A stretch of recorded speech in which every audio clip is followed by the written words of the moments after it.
Hi, I'm B-Boy Bill, and this is the Swarm Trap Cam.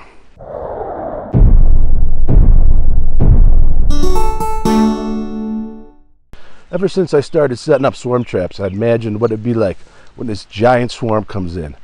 I thought up this great idea. Why not put cameras in the trap and around it? And that's the reason I built the Swarm Trap Cam.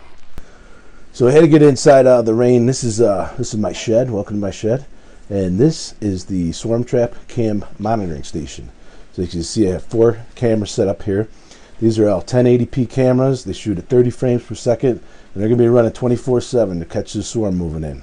You can see here I got 1 camera in the hive. So that'll be showing us what's going on in the hive when the bees actually move in. I have a close-up one. We can actually compare the inside to the outside as the bees are going in and out.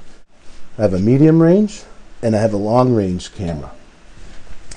So all these cameras, I'm hoping to get the swarm cloud moving in, actually watch the bees move into the cam. I've also put a microphone inside the hive. So we'll be able to hear what the bees are doing as they're moving into this hive. I can't wait to see this swarm move in. I can't wait to get this on video and show you guys. So if you like this video and you want to see more and you want to see the swarm actually move into this trap, please subscribe to the channel. As soon as I get this, I'm going to be making a video of it and posting it up. Oh, and one last thing, I went ahead and made a live stream for this. So you can find it on the YouTube channel and you can help me find the bees. The reason I did that, I don't want to have all the fun.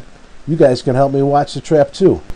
Are you going to see the scout bees first and get bragging rights? If you do, get a screenshot. Thanks for watching this video. If you liked it and like to see more like it, please hit the subscribe button.